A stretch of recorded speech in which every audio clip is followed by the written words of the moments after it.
मौके पर सभी लोगों ने आकर जो मेरे मान सम्मान और गरिमा में वृद्धि की है, उसके लिए धन्यवाद बहुत ही छोटा शब्द हो जाता है।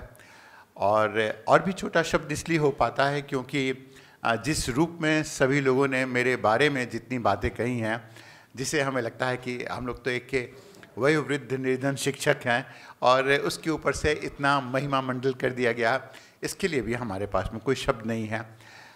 यहाँ पर जितने भी लोग आए हैं सभी अपने आप में गणमान्य हैं और ह्यूमिलिटी के जिस रूप में हमने देखा, हमारे माननीय मुख्य अतिथि के पास में जो ह्यूमिलिटी है वह सीखने योग्य है, अनुकरण योग्य है। और अगर उस पूरे पहलू को हम लोग सीख पाएँ तो हम लोग ऑथर ही नहीं, वैज्ञानिक ही नहीं, कुछ भी बन सकते हैं। सबसे पहले उनका इस बारे में धन्यवाद। संदीप जी के हम बहुत बड़े वैसे भी फ़ैन रहे हैं, इनके बहुत बड़े एडमायरर रहे हैं, बहुत दिनों से रहे हैं, इन्हें पता नहीं है, लेकिन हम इनका पीछा करते रहते हैं अलग अलग स्थानों पर, अलग अलग रूप में। उस रूप में उनका आभार तहे दिल से। और ब्रजेश जी के हम उतने ही बड़े फ़ैन हैं क्योंकि इनके लेखन को हमने देखा है, और जिसे कहते हैं सेमियोटिक्स है, जिसे जॉर्ज बुश ने अमेरिका में आगे करने का काम किया, जिसे भारत में हम लोग कहते हैं परसेप्शन बैलेंस है, जिसकी वो प्रतिमूर्ति हैं, उस रूप में शायद वैसा कभी लेखन हम कर पाएँ तो हम अपने आप को बिल्कुल मेरा निर्वाण हो सकता है। आप तीनों लोगों का बहुत बड़ा आभार इस स्थान पर आने के लिए और इस शोभा को बढ़ाने के लिए। और साथ ही अच्छा हमारे लिए मौका भी हो जाता है कि इस पूरे सभागार में हमारे पास में विजय जी हैं, हमारे पास में तिब्बत के संबंधित है, इससे हमने कितना कुछ सीखा है इसकी कल्पना नहीं कर सकते हैं। और जितने भी अन्य गणमान्य हमारे तुहिन जी हैं, ये सौभाग्य है, संयोग ही है, झा जी हैं, वेद जी, सबसे हमने सीखने का ही काम किया। अन्य लोग भी हैं, उस पर हम लोग आएंगे भी। हम लोग इसकी शुरुआत करते हैं कि अंतरिक्ष की संकल्पना आई कैसे है। तो आप सभी लोगों को बहुत ही अजीबोगरीब लगेगा, लेकिन ये यथार्थ है, ये सच है। और आज हमने कहा ना कि मेरे पास न गीता है न कुछ है, लेकिन जो भी बात होगी वो सच ही होगी। हुआ क्या कि एक बार किसी चैनल ने हमें कहा कि कुछ अंतरिक्ष पर हो रहा है, आप तो अर्थ साइंटिस्ट है, इस पर कुछ बोल सकते हैं।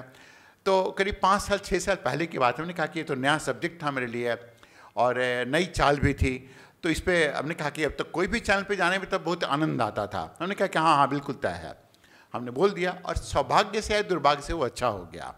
उसके बाद किसी और चैनल ने अप्रोच किया तो हमने वो भी बता दिया, तो वो भी अंतरिक्ष के ऊपर में था, वो भी बात हो गई पूरी तरह से। उसके बाद किसी ने बताया कि अच्छा क्या ऐसा हो सकता है कि जिस दिन पूर्ण चंद्रमा हो और चंद्रमा बहुत ही मुखरित हो, पृथ्वी के निकट हो, भूकंप आ सकता है। हम कहे भूकंप तो नहीं आ सकता है, लेकिन ज्वालामुखी के ऊपर की परत है वो उखड़ सकती है, क्योंकि चंद्रमा के गुरुत्वाकर्षण से ऐसे हो सकता है। वह बात बिल्कुल वायरल की तरह हो गई और लोगों ने कहा कि अब उसको जर्नलिस्ट जैसे होते हैं, क्षमा कीजिएगा ब्रजेश जी, तो उन्होंने क्या किया, बात को पूरी तरह से चढ़ाकर बढ़ा चढ़ाकर उसको पेश कर दिया कि अब तो दुनिया में जलजला होने वाला है। हमने कहा कि इन्होंने अपनी भी इज्जत उतार दी और मेरी भी इज्जत उतार दी, क्योंकि वैज्ञानिक होने का कोई मतलब ही नहीं बनता था।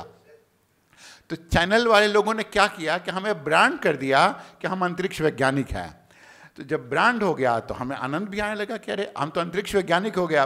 अर्थ साइंसेज में इसका एक अर्थ आता है, क्योंकि इसके भीतर में एक्स बायोलॉजी भी आता है, कॉस्मोलॉजी भी आता है। अर्थ साइंटिस्ट को ही मालूम होता है कि किसी भी स्टार, कोई भी तारे की मृत्यु कैसे होती है, उसका जन्म कैसे होता है, और बाहरी दुनिया पर कोई लाइफ भी है या नहीं है। एक्स बायोलॉजी से हम लोग कहते हैं उस पूरे पार्ट को, कॉस्मोलॉजी भी, सारी बातें आ गई। तो इसकी शुरुआत कुछ इस तरह से हुई। तो एक जो पहलू हमने नया सीखा कि आप कुछ भी हों, लेकिन आपकी ब्रांडिंग अगर कोई कर दे तो आप वो वास्तविक रूप में बन जाते हैं। तो हमारे जितने भी भारत में जितने भी चैनल, उन लोगों ने हमें ब्रांड करके अंतरिक्ष वैज्ञानिक बना दिया है और हम अपने आप को उससे अब कम नहीं मानते हैं। अच्छा, इतना ही नहीं, अलग अलग चैनल में लोगों ने अलग अलग कारण से बुलाया। किसी ने हमें पर्यावरण के लिए बुला लिया, तो वहाँ पर पर्यावरण भी दोनों ने लिख दिया हमें उस स्थान पर। किसी ने हमें एजुकेशन के लिए बुलाया, वो लोग अभी आज आए नहीं हैं, तो उन्होंने वहाँ पर सिर्फ एजुकेशन पर ही मेरी बातचीत होती है। तो हमें लगता है कि इस पूरे अंतरिक्ष का जो आधार बनता है वह बनता है कम्युनिकेशन। और ये कम्युनिकेशन जो टेलीविज़न चैनल्स करते हैं, मतलब कि उसकी कोई बात ही नहीं है, जिसको उर्दू में कह सकते हैं माशाअल्लाह है और आउट ऑफ द वर्ल्ड है, वो कुछ भी कर सकते हैं। टेलीविज़न चैनल भारत में कुछ भी कर सकते हैं। राजीव जी को थोड़ी सी आपत्ति हो सकती है इस पूरे बारे में, लेकिन हमें नहीं है। तो इस तरह से मेरी एक अलग से आइडेंटिटी बननी शुरू हुई। इस पूरे पहलू पर चैनल के ऊपर में जब बातचीत हुई मेरी यहाँ पर, तो अंतरिक्ष के ऊपर में बहुत सारी इन्वेस्टिगेशन भी शुरू हुआ है। मेरा एक स्पीच था, वो भारत से बाहर में था। उस स्थान पर लोगों ने कुछ अजीबोगरीब हमसे प्रश्न पूछे। अब प्रश्न क्या था कि स्पेस है, अच्छा, और भारत में हुआ कि अंतरिक्ष है, फिर उससे संबंधित भारत में पहले अंतरिक्ष में क्या हुआ करता था। तो हमने उनको बताया कि भारत में अंतरिक्ष को या पूरे के पूरे स्पेस को जो नाम हम लोग देते हैं वो है ब्रह्मांड। तो उन्होंने कहा ब्रह्मांड तो तारों और सितारों के जमघट, हम लोगों ने टेक्नोलॉजी इतनी पार कर ली थी। तो वेस्टर्न मीडिया में यह हमेशा बायस रहता है कि भारत के लोग आए हैं, इनके पास थोड़ी सी मात्रा में बुद्धि कम होगी, और नहीं तो अपने नैरेटिव वो सेटअप करते हैं। आप सभी लोग को इससे बेहतर कौन होगा कि आप लोगों को इसके बारे में पता होगा ही होगा। हमने उन्हें पहले बताया कि जो यूनिवर्स का डेफिनेशन है, जो इसकी परिभाषा है, वह परिभाषा जो भारत में दी गई है वो कहीं भी नहीं दी गई है। और वो परिभाषा क्या है कि ब्रह्म मतलब ज्ञान, जहाँ तक हमें ज्ञान लेकर जा सके। The sum total of all knowable objects, the sum total of all knowable things is universe, ब्रह्मांड। ब्रह्म वही है जहाँ तक आपका ज्ञान, जहाँ तक आपकी कल्पना शक्ति जा सके। तो उन्हें अचंभा भी हुआ कि हम लोग तो अभी तक तारों और सितारों के बारे में बात कर रहे हैं, ये 2 पैरों पर चलने वाला प्राणी आकर क्या बोल गया। तो हमने कहा कि नहीं, सनातन का मूल्य भी यही होता है और इसी से इन बातों का जन्म भी हुआ है। ब्रह्म का मतलब हमेशा ज्ञान होता है और आप जितनी कल्पना कर सकते हैं वहाँ तक आप जा सकते हैं। कल्पना की उड़ान ही ब्रह्मांड है, उसी से संबंध रखता है। और दूसरी जो बात आई उस स्थान पर, वो वाजपेयी साहब यहाँ पर बेहतर रूप से समझ पाएंगे कि हमारे जो सिविल सेवा परीक्षा के रूप में जब विद्यार्थियों को हम लोग पढ़ाया करते थे, तो कुछ विद्यार्थी जो आईआईटी के होते हैं वो बहुत थोड़ा सा एक्स्ट्रा स्मार्ट होते हैं। सॉरी तुहिन जी। तो उन लोगों ने क्या किया कि उन्होंने देखा कि अच्छा, मेरे सब्जेक्ट जो हैं वह क्रॉस करते हैं। किसे किसे क्रॉस करते हैं? तो कभी एस्ट्रोनॉमी से, कभी फिजिक्स से, कभी बायोलॉजी से। तो वो उन लोगों ने क्या किया, और उस समय के स्टूडेंट्स वैसा ही हुआ करते थे, अलग अलग टॉपिक पर जहाँ भी टच करता था वो एक क्वेश्चन लेकर चले आते थे। अब क्वेश्चन लेकर क्या चले आए, रेडिएशन के बारे में बात हुई तो स्टीफन बोल्ट्जमैन लॉ के बारे में बात किया उन्होंने। अब बात नहीं किया जाए तो कहेंगे इनको आता नहीं है, बात कर दीजिए तो प्योर 100% प्योर फिजिक्स के बारे में, मतलब कि वो चारों खाने चित हो जाएंगे वो बेचारे और कुछ नहीं कर सकते। फिर उन्होंने हर्ट्ज़बर्ग रसेल डायग्राम, इमेजिन कीजिए। तब हमने उनको क्या कहा कि अच्छा तुम लोग इतनी बात करते हो, क्या तुम्हें मालूम है कि कार्बन साइकिल क्या होता है? सब लोगों ने एकदम हाथ उठाकर उछल कूद के बता दिए, अरे कार्बन जैसे बनता है पृथ्वी पर और फिर पृथ्वी से वो पेड़ पौधे लेते हैं, पेड़ पौधे मिलकर चला आता है। हमने कहा कंटेक्स्ट से बिल्कुल डिफरेंट हो गया। कार्बन साइकिल का मतलब ही होता है, जहाँ से इसका उद्गम हुआ है, a series of 6 consecutive nuclear reactions in star which is responsible for transforming hydrogen into helium। उसके 6 चक्र होते हैं और उस 6 चक्र में, नहीं तो आप सोचिए एक तारा हाइड्रोजन का बना रहता है और जब मर जाता हो तारा तो आयरन में कैसे कन्वर्ट कर जाता है? सोच कर देखिए, एक तारा हाइड्रोजन का बना हुआ जब मर जाता है, जब ब्लैक होल में कन्वर्ट कर जाता है, तो वो आयरन में कैसे कन्वर्ट कर जाता है? तो यह बात बताते बताते उन्होंने मेरे इतनी फजीहत कर दी कि उस समय से उन्होंने हमें और भी अंतरिक्ष में मास्टर बना दिया इस पूरे पाठ पर। धन्य हो उन विद्यार्थियों का, वो हमारे सबसे अच्छे शिक्षक भी रहे हैं। और इसीलिए हम लोग हमेशा कहते हैं कि बदमाश विद्यार्थी जरूर आपके पास होने चाहिए, क्योंकि वो आपको ऐसी बातें सिखा देते हैं जो आप नॉर्मली खुद से नहीं सीख सकते। घर के बदमाश बच्चे भी और बदमाश स्टूडेंट दोनों का रहना बहुत जरूरी होता है। और अगर इसमें कोई बदमाश कुत्ता मिल जाए तो सोने में सुहागा है। तो स्पेस का जो पूरा पहलू हो गया अब बहुत एक्साइटिंग हो गया है। एक्साइटिंग इसलिए होगा कि स्पेस इतने अवसर देता है। अब आप सोच सकते हैं कि अगर चीन को लड़ाई लड़नी है और उसने किसी तरह से मून के ऊपर में कब्जा कर लिया, उसे कुछ नहीं करना पड़ेगा। मून के ऊपर में, चंद्रमा के ऊपर में एक ढेर सारा बड़ा सा एक पैराबोलिक मिरर, मतलब कि एक तरह का एक मिरर दर्पण डालना देगा। वह दर्पण क्या करेगा कि सूर्य की सारी रोशनी को लेगा उसे एक जगह संकेंद्रित करेगा और वही संकेंद्रित उसको लेजर में कन्वर्ट करेगा, लाइट एम्प्लीफिकेशन करेगा, उसकी रोशनी इतनी तेज होगी किसी भी चीज़ को काट सकता है और वो जहाँ चाहेगा उस रोशनी को फेंक सकता है। ऊपर से ही उसे कुछ भी करने की ज़रूरत नहीं है, काटना शुरू कर देगा। पृथ्वी को, बिल्डिंग को, लोगों को, किसी भी चीज़ को काट सकता है। ये इतना आसान है। अवसर यह अंतरिक्ष होता है कि उस स्थान पर हीलियम-3 मिलता है। उस हीलियम-3 को अगर हम लोग एक बैग हीलियम-3 लेकर चले आए यहाँ पर भारत में और उसे एक न्यूक्लियर रिएक्टर में, जो कि फ्यूजन रिएक्टर होगा, बना सकें। यहाँ के फ्यूजन रिएक्टर उतने कारगर नहीं होंगे, लेकिन हीलियम-3 के प्रति बहुत ही कारगर होंगे वो। और अगर लेकर चले आए एक बैग हीलियम-3, 1 साल तक भारत की सारी ऊर्जा की समस्या का समाधान कर देगा। सिर्फ एक बैग। आपको अटैची लेकर जाना है और लेकर चले आना उस जगह से, ठीक इतना ही काम करना है। अच्छा, और तो और आप और क्या काम कर सकते हैं कि चंद्रमा पर जाइए और बहुत सारी गुत्थियां हैं पृथ्वी के उलझते रहती हैं। यहाँ पे लोग बिल्कुल मगजमारी में लगे रहते हैं कि कभी जियोलॉजी के लिए अंटार्कटिक जाते हैं, कभी आर्कटिक जाते हैं। किसी जगह जाने की जरूरत नहीं है। चंद्रमा का एक भाग है जिसपे सूर्य की रोशनी आज तक पड़ी ही नहीं है। अच्छा, वो जैसे पृथ्वी, वो वास्तविक रूप में पृथ्वी का हिस्सा हुआ करता था, तो पृथ्वी का जिस समय जन्म हो रहा था उससे चंद्रमा छिटक कर वहाँ से बाहर चला गया और एक हिस्से पर चंद्रमा के उसके खूब रोशनी पड़ती रही, दूसरे हिस्से पर कुछ भी नहीं हुआ। वो जैसा 4.5 अरब साल पृथ्वी हुआ करती थी वैसे ही अभी तक है। अब उस जगह जाकर आप कुछ सामान लेकर आइए।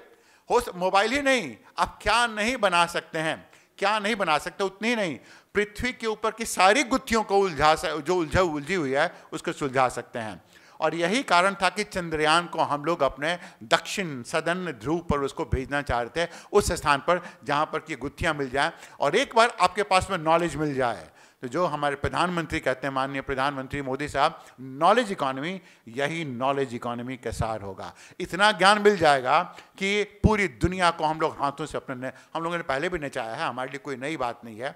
वो 200-300 वर्षों से हमारा थोड़ा बुरा समय चल रहा है, आगे भी हम लोग यही काम कर सकते हैं। और इस बारे में इससे बेहतर और कौन जान सकता है। हमारे वेदवीर जी पास में बैठे हुए हैं, इन्होंने इतना हमें ज्ञान दिया है और कि कहाँ पे पहले कैलेंडर भी कैसे हुआ करते थे। तो अब कैलेंडर के पॉलिटिक्स के बारे में भी हमें थोड़ी बहुत जानकारी मिल गई है कि कैसे हो सकता है। चंद्रमा ही नहीं एक्साइटिंग है। एक्साइटिंग क्या है कि अब जापान ने क्या किया है, उसका एक स्पेस एजेंसी का नाम है जाहा, XAHA है, लेकिन उसको कहते हैं जाहा कहते हैं। उसने क्या किया कि एस्टेरॉयड पर, क्षुद्र ग्रह पर अपने कुछ सैटेलाइट उतार दिए हैं। अब वहाँ पर जाकर क्या करता है, एस्टेरॉयड का माइनिंग करता है। एक आप इमेजिन कीजिए कि तिब्बत पर कंट्रोल होने की वजह से चीन क्या कर पाता है कि वहाँ से लिथियम ले पाता है। उस स्थान पर जितने रेयर अर्थ एलिमेंट हैं, इथ्रियम, डिथ्रियम, जितने भी हैं, सब उन्हीं का उपयोग करके वो मोबाइल में रिवॉल्यूशन कर दिया है। रेयर अर्थ एलिमेंट के संदर्भ में चीन का वर्चस्व आप कल्पना कर सकते हैं, लगभग 80-90% है। और यही इसी कारण से वह तिब्बत को कभी भी नहीं छोड़ने की कोशिश करेगा। यद्यपि वे जो विजय क्रांति साहब हैं, अगर उनकी इस स्ट्रेटजी को पूरा मान लीजिए तो चीन को वहाँ से हम लोग 20-25 साल में भगा देंगे। हम सही बोल रहे हैं ना? तो वहाँ पर चंद्रमा के ऊपर में इसकी बहुतायत है, एस्टेरॉयड के ऊपर इसकी बहुतायत है। और इतना ही नहीं, वहाँ पर अगर आप मंगल ग्रह पे चले गए, चंद्रमा पे चले गए, तो पूरा का पूरा बाहरी स्पेस, वहाँ से आप कुछ भी देख सकते हैं। हवा तो है नहीं, पॉल्यूशन भी नहीं है, गाड़ियाँ भी नहीं चलती हैं उस जगह पे, लोग लड़कियाँ स्कूटी भी नहीं चलाती हैं, तो पॉल्यूशन बिल्कुल नहीं है। और आप दुनिया में कहीं भी देख सकते हैं, पूरे आउटर स्पेस का एक्सप्लोरेशन कर सकते हैं। और आउटर स्पेस में अगर कोई ऐसा मिल गया तो पृथ्वी के वासी तो ऐसे होते हैं कि वहाँ पर चले जाएंगे, उसे शादी ब्याह भी कर लेंगे, पता भी नहीं चलेगा पृथ्वी के ऊपर में किसी का क्या ऐसा हुआ है। हो सकता है उनके बाल बच्चे भी हो जाए, वो भी पता नहीं चलेगा। शायद ऐसा ही कुछ करने का काम उद्देश्य है, कुछ अमेरिका के कुछ ऐसे उद्यमी कर रहे हैं। लेकिन हमें लगता है कि कितनी बड़ी बेवकूफ़ी, आप सोचिए कि बाहर के ग्रह को एक्सप्लोर करना, पृथ्वी को बर्बाद करके, मतलब यहाँ पर एक युद्ध में 10-10 ट्रिलियन डॉलर हम लोग वेस्ट कर देते हैं। और $1 ट्रिलियन में हम कहते हैं कि मार्स जाएंगे, और लोगों के क्या, उनके बाल खड़े हो जाते हैं, उनके कान से धुआं निकलने लगता है कि हम लोग तो मंगल ग्रह की यात्रा करते हैं। करने जा रहे हैं। अब सोचिए बेवकूफ़ी की कितनी बड़ी पराकाष्ठा कि यहाँ पर पृथ्वी पर सब कुछ उपलब्ध है, तब भी इसकी तिलांजलि देकर हम लोग ये काम करने जा रहे हैं। तो स्पेस एक इतना बड़ा अवसर तो देता ही है, लेकिन उतना ही बड़ा झंझट का भी सोर्स हो आता है। अब स्पेस है किसका, किसी को नहीं मालूम। स्पेस में जो सामान मिलेगा वो किसका है, वो भी किसी को नहीं मालूम। स्पेस में लड़ाई कर सकते हैं तो उस लड़ाई के लिए कोई नियम कानून लॉ है ही नहीं। पिछले बार में 2 साल पहले जब हम लोगों ने एसैट टेस्ट किया तो पता चला कि चाइना के पास में इस तरह के और भी एसैट हैं, कितने हैं, एंटी सैटेलाइट वेपन है, उनको भी काम किया उस पूरे पहलू के ऊपर में। तो वो उतना ही बड़ा समस्या भी है। और स्पेस में अब दिन पर दिन पॉल्यूशन बढ़ रहा है। आप सोच सकते हैं एक छोटा सा कण जिसे आप देख भी नहीं सकते हैं, बालू के कण के आकार का, उसकी गति स्पेस में कितनी होती है, 80,000 किलोमीटर प्रति सेकंड। उस गति से चलते हुए अगर उस बिल्डिंग में भी आकर करे तो यहाँ पर छेद कर सकता है, वो ऐसा काम कर सकता है। इतना बड़ा डिजास्टर वहाँ पे हो सकता है और ऐसा होता भी है। तो स्पेस हमारे लिए अवसर का तो काम करता ही, लेकिन आगे आने वाले 50 वर्षों में इसी तरह की समस्या का भी और सूत्रपात करेगा और ऐसी समस्या आएंगी जिसका हमें कुछ खोज खबर भी नहीं होगी उस रूप में। हम लोग यहाँ पर अपने टेलीकम्युनिकेशन को ठीक करने पे लगे हुए हैं, पता चल कि स्पेस में युद्ध हो गया और स्पेस के ऊपर जिसका भी कंट्रोल होगा अब उसको कोई युद्ध करने की जरूरत नहीं होगी। क्यों? वहाँ से ही बैठे बैठे आपके मोबाइल को इनकैपेसिएट कर देगा। आपने एक बात कभी समझी होगी कि चीन के साथ में इतना विवाद हुआ, हम लोगों ने चीन के विरुद्ध में ऑफिशियली एक भी बात नहीं कही है। आप सोचिए यहाँ पर चीन के बनाए हुए 25 करोड़ टेलीफोन इस स्थान पर, सभी के चिप में कौन सी जासूसी डालने का काम किया, कौन सा डेटा वहाँ पे जा रहा है। वह एक वॉर में एक कैटेगरी में क्या कर सकता है कि 25 करोड़ टेलीफोन को बिल्कुल इनकैपेसिएट कर सकता है, वो किसी काम का नहीं रहेगा। और वहाँ से कितने तार जुड़े होंगे, कितने लोगों के पासवर्ड होंगे, कितने लोगों के उस स्थान पर साइबर सिक्योरिटी संबंधित होगी, वो सारा का सारा खेल बिल्कुल ही गड़बड़ हो जाएगा। इसलिए हम लोग इतना संभल कर हम लोग को चलने की नौबत आ जाती है। तो इस पूरे बात को इसकी ऐसी हम लोग सोच सकें, ऐसा थिंकिंग कर सकें और इसको एक किताब के रूप में जोड़ सकें, यह कभी भी संभव नहीं हो पाता अगर हमारे पास में सीखने वाले उतने व्यक्ति नहीं होते। और सभी ने हमें अलग अलग रूप से सिखाने का काम किया है। अब सिखाने का काम किया है, कुछ हमारी इस स्थान पर शिक्षक रहे जिनसे कि कभी कभी कुछ खोद कर हम लोग पूछ लेते हैं। कुछ हमारे ऐसे लोग रहे जिनके बहुत बड़े एडमायरर रहे, अब एडमायरर हैं ही। आज तो हम इतने बड़े एडमायरर हो गए अपने सिंह साहब ने, माननीय मंत्री साहब की इतनी ह्यूमिलिटी हमने कभी नहीं देखी। और ह्यूमिलिटी से बड़ा जीनियस कुछ भी नहीं होता, कुछ भी नहीं होता। तो संदीप जी को हम लोग फॉलो करते ही हैं इस स्थान पर। ब्रजेश जी की भाषा के कायल हैं उस स्थान पर। हमारे पास में यहाँ पर तुहिन जी हैं जिससे हम लोग ने बातचीत कर लिया, तो हमें लगता है कि दिन भर भी हम लोग 2-3 दिन भी बात करें तो शायद हमारी बातचीत कभी पूरी नहीं हो। क्या हम सही बोल रहे हैं तुहिन जी? अच्छा। और कुछ और भी स्थान पर हैं जो कि जिन्होंने बहुत साइलेंटली हमें मदद की है, जिन लोगों ने, और साइलेंटली मदद करने में उसमें हमारे पास में इस स्थान पर जिनसे हमें बहुत जेलसी आप समझ सकते हैं, हमारी माता जी के वो दूसरे बेटे की तरह हैं, डॉक्टर सुनील यहाँ पर बैठे हुए हैं, वो हैं पवन जी, उर्वशी जी, दोनों लोगों ने हमें कितना इसमें सहयोग दिया है। अमित अग्रवाल साहब यहाँ बैठे हुए हैं जो कि किताब को छाप कर हमें दे देते हैं बिना पूछे कि हमारे पास से मिल जाए। ज्योति जी हैं जिन्होंने कि हमें इतना सुकून पहुंचाने का काम किया है। अतुल जी नहीं यहाँ इस स्थान पर। सतीश जी इस स्थान पर हैं जिन्होंने कि जब भी कुछ सीखना हुआ, प्रैक्टिकल अगर कुछ हमें ज्ञान देना पड़ा तो हमें सतीश जी से ही मिला है। और विवेक द्विवेदी साहब, अगर कोई पॉलिटिक्स में किसी को हम जानते हैं तो हमारे द्विवेदी साहब ही हैं उस रूप में। हमारे मित्र भी हैं इस स्थान पर, झा जी बैठे हुए इस स्थान पर, वाजपेयी साहब हैं इस पूरे पहलू पर, और जितने भी लोग हैं, बहुत सारे स्वीट बच्चे भी हैं हमारे यहाँ पर जिनको हम लोग भालू बंदर के रूप में कहते हैं। अभी देखा हमने वेदांत आया है यहाँ पर, युक्ति है, जिससे हम लोग यही समझते हैं कि ये लोग सब लोग भालू बंदर की तरह उछल कूद करके काम करते रहते हैं इस रूप में। इसके अलावा यह काम कभी भी संभव नहीं हो पाता उन लोगों के बगैर जिन लोगों ने कि हमेशा मदद की है, किताब को लिखने में नहीं, उसे टाइप करने में, उसे सजाने में, संवारने में, और उसमें उस पूरे पहलू पर हमारी पूरी जो टीम है यहाँ पर, जिसमें कि हेमेंद्र जी हैं उस रूप में, और रामचंद्र जी हैं, मोहन है हमारे पास में, संतोष है वो जिसने कि ऐसा काम किया है। और ये सभी लोग इस तत्वदान में काम करते हैं जिन्होंने कि हमें पढ़ाया। बहुत से लोगों को नहीं मालूम होगा, लेकिन जिस जगह पर भी मेरी ज्योग्राफी के रूप में ब्रांडिंग है, ज्योग्राफी पढ़ाने का काम हमारे को ऑथर ने किया था, वो हमारी धर्मपत्नी भी हैं और सबसे बड़ी दुश्मन भी हैं हमारी उस रूप में यहाँ पर। तो वह काम हुआ। और यह अगर हम लोग बात करें कि आज के फंक्शन के बारे में, तो आज का फंक्शन कभी भी सफल नहीं हो पाता अगर हमें असीम जी से, किरण जी से, युक्ति जी से, अमय से, समीर से, हेमेंद्र जी से और यहाँ के जितने भी क्रू मेंबर्स उन्हें सपोर्ट नहीं मिल पाता तब तक। और सबसे बड़ा योगदान कि सब कुछ संभव इसलिए हो पाया कि हमारे माननीय मंत्री जी ने हमें समय दिया, हमारा मान सम्मान की, हमारी वृद्धि की और हमें उस लायक समझा। तो उन्होंने क्या किया कि जो लिंक था, मिस कर रहा था, उस लिंक को उन्होंने जोड़ दिया। इसीलिए हम लोग आज सब कोई साथ भी हो पाए और आज उनसे इतना सीख भी पाए कि ह्यूमिलिटी क्या होती है और गरिमा क्या होती है। उस बात को हम लोग चाहेंगे कि उस पूरे पहलू के लिए हम लोग हमेशा उनके शुक्रगुजार रहें, हमेशा उनके ऋणी रहें। Thank you. To have more such discussions and analysis, subscribe to our channel and hit the bell icon for notifications on our upcoming videos.